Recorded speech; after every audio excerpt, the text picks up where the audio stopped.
So congratulations, gentlemen, celebrating 100 years, a very proud moment, and the message is challenging the impossible. So Tom, to begin with you, what are you going to do now for the company in order to ensure that you stay relevant over the next 100 years? Well, that's the question, isn't it? In fact, our whole 100th anniversary is a celebration of both the last 100 years, how we got to where we are, which is quite a remarkable achievement. Not that many companies live 100 years. And so for a company like ours that started a very simple, small company, we are an entrepreneurial company in the US, to now being a global company and lasting 100 years, it's worth celebrating. But we also want to turn our eye to the future. So the celebration is also about how do we turn our eye to the future to make sure over the next 100 years we'll have the same success, the same growth, and the circumstances will be different. Change is inevitable, and we'll have to be able to navigate that change. So we're talking a lot about that throughout the company. How do we remain a leader in technology? How do we remain the solution for our customers for the next 100 years? So that's exactly what we're spending the year talking about. Okay. Sandeep, let's talk about Cummins India, a very robust company.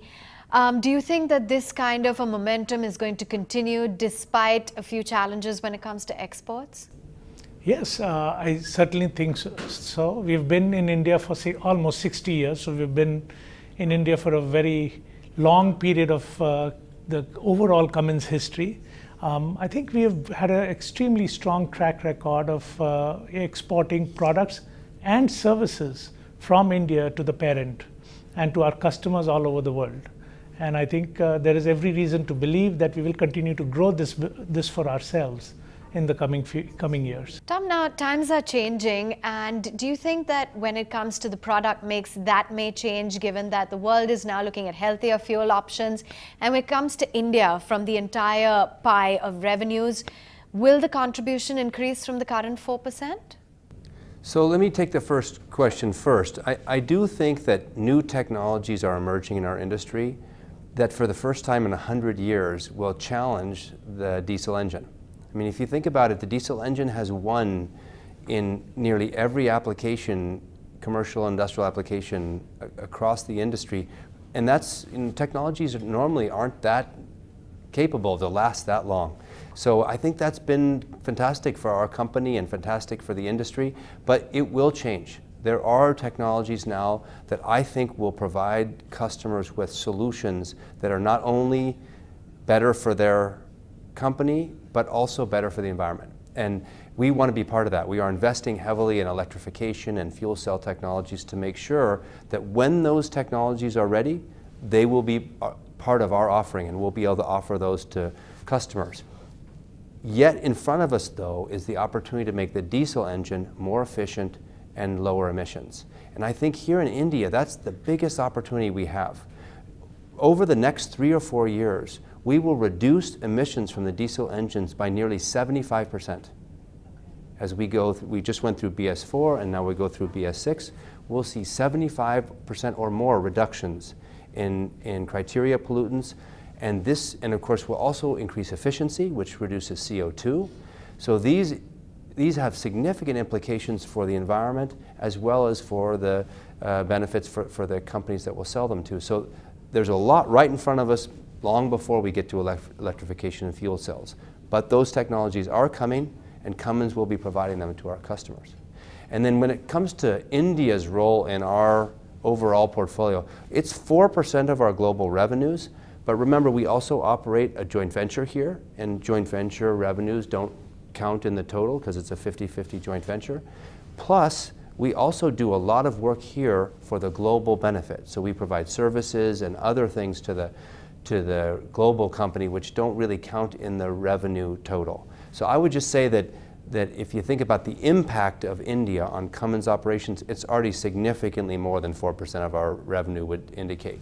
And yes, we intend to increase it in the future. And we're sitting in the largest technology center. Indeed. We've already invested significantly in manufacturing in Fulton. So we've built an entire campus full of plants. And then we've got this investment, which is going to be nearly $300 million in technical investment. Today, it's already our largest technical center in the world. And we will continue to add to this technical center. And I think the future looks incredibly bright for the Indian economy. So what I see in front of us, if we can continue on the infrastructure building trend that we've started here in the last few years, if that continues, we'll see significant growth in the Indian economy, which of course benefits everybody, but will certainly benefit Cummins. We'll see growth in our sales and products across the country as the economy grows. On that positive note, Sandeep, let's talk about exports. They've done fairly well, but then there was that worry with Middle East and Africa. What is the outlook on export growth? Do you think that the guidance could be, upped further in terms of improving from the current 4 to 4.5%? What's the outlook on exports? Well, the way I would look at it is what time windows we are talking about, because there will obviously be slowdown in certain economies. As commodity prices go down, you will see certain economies pull back a bit. So I always think of exports in the long term.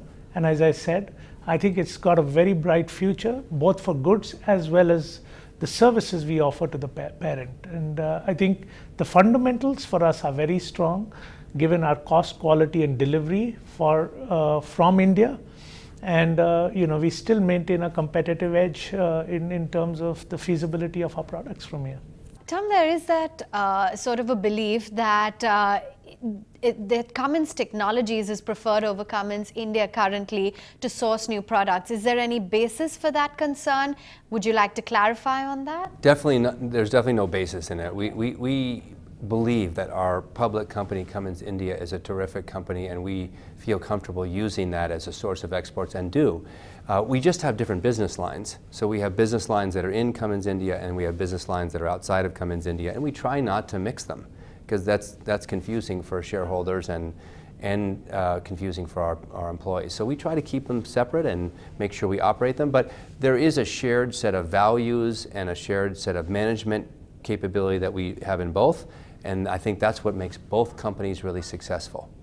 Sandeep, power gen as a business, how do you see it growing up in light of the competition that's hotting up, the kind of pricing? Do you expect that it will, remain soft, or how do you see the overall pricing trend shaping up? And, in light of the upcoming elections as well, what's the outlook on power gen? Sure. So one of the fundamental shifts that have happened in the last 5 to 10 years in India is the application of the genset has changed from being a prime power to a standby power. And so that's one fundamental change that has happened. And also, there's been a lot more competitors who have come into as the Indian market has expanded. I still think that given our presence, our scale, and our product capabilities, we certainly have been market leaders and will continue. In fact, we have said this in the past, we've actually moved positively in market share. And I strongly believe with the new products that we have, lined up, we should continue down that path. The other thing that is happening is newer emission standards are going to come in. And if they do, they'll be one of the most stringent in the world. Given our experience in emissions products, I think we certainly have an edge over our competitors. And Sandeep, let's talk about the guidance for the domestic business. You've been very optimistic. You've upped the guidance here. How confident are you of the factors that will drive growth? And can you also tell us, are there any steps being taken up to move up the value chain? Sure, yes. So I am optimistic, and I think the optimism comes from the very need of this country to build more infrastructure. We need more airports. We certainly need more highways. We need more ports, and all of that has been accelerated in the last 4 years, 5 years. So we certainly have benefited from that. I do not see that change. I think there may be blips as we have elections, etc. But they are, from a long-term perspective, India has to invest in infrastructure. There's no question in my mind. And therefore, we will continue to benefit. And I think that's worth that point he just made, I think, is the important global point too, is that we at Cummins believe what Sandeep said there, that we think India has a great future. We've thought that since the late 60s, and we've been investing here. And we know that not every quarter or every year is going to be terrific. There's going to be ups and downs along the way.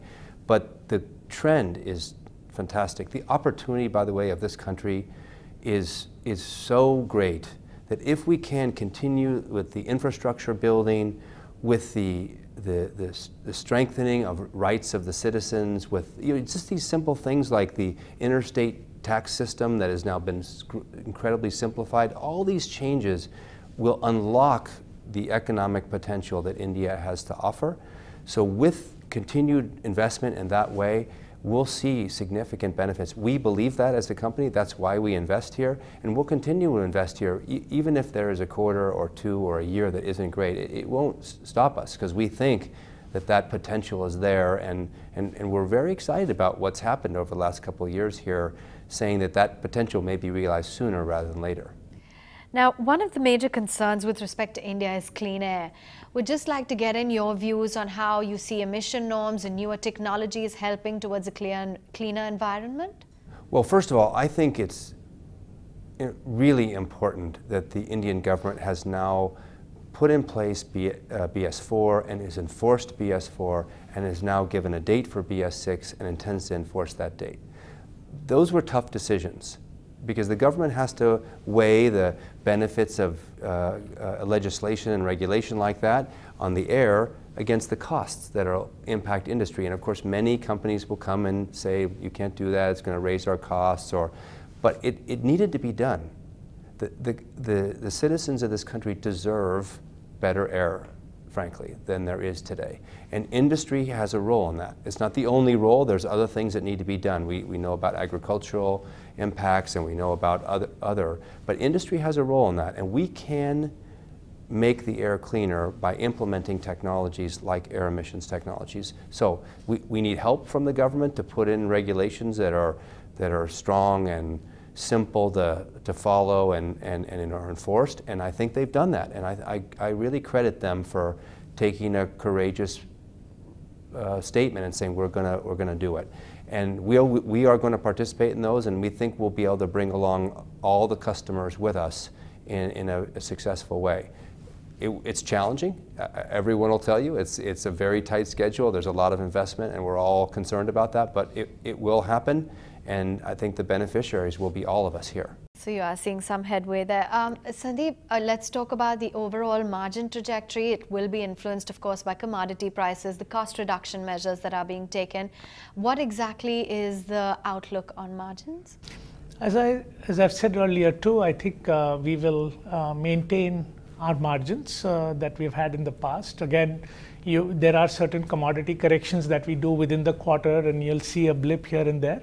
But overall, I think we'll be able to do that. We have made pricing decisions that will come to realization in the next couple of quarters. So I think all the actions that we are taking on the cost side, on the price side, I think should keep our margins intact. You know, Tom was talking about the overall market share and how you plan to grow that. What are the plans in place or the strategy in place for that? So I think one of the key growth areas for us is based on the newer emission cycles. So and by the way, there are emissions changes happening on the truck and buses, but also in every other market, whether it's construction equipment, whether it's in rail, whether it is in our power gen business. So all of this provides a great opportunity for us to provide cleaner technologies in the market. And number two, we are also moving into connected solutions, etc. So we are trying to bring value to our customers with with newer technologies that can help them reduce their total cost of ownership. So I see great opportunities in these areas for us to grow. And if I've been here, I've watched the team that Sandeep's built and how focused they are on solving customers' problems, both our products and then how they can add more value to the customer by providing other solutions for the customer. I'm very convinced that we'll be able to grow share and keep our margins in place because of their focus on adding customer value.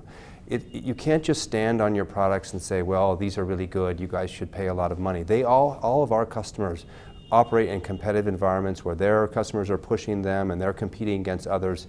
But that idea of how can I provide more value to the customer, that's the way that you gain share, that's the way you maintain margins. And he's built a really good team here who's very focused on that. Okay, so to wrap it up, what is the strategy according to you in place over the next few years, and where are we headed in terms of the overall hybrid technologies? Well, strategy overall is to continue to build our capability in India to serve this market, and then utilize some of those capabilities to serve our global business. We talked about the fact that India is a very competitive place to operate. There is great talent here. That's the reason we built this technical center, is because we think we can access terrifically talented people here in the Indian market. And we want to make sure that we use that talent to solve customers' problems in India. And I think that focus on customers combined with this infrastructure development and this unleashing of the Indian economy will drive growth and benefit for Cummins, and utilizing those skills and capabilities for the global business will help our business globally and again grow us in India. That's the strategy. It's simple. Win in the market here and then help our global company win everywhere else. And I think we're on a really great path. I've been here doing reviews, and like every time I leave here, I'm more optimistic about the future than last time I visited. That's going to put a big smile on the shareholders' faces. Thank you so much, both Sandeep and Tom, for joining in today. Thank you very much. Thank you.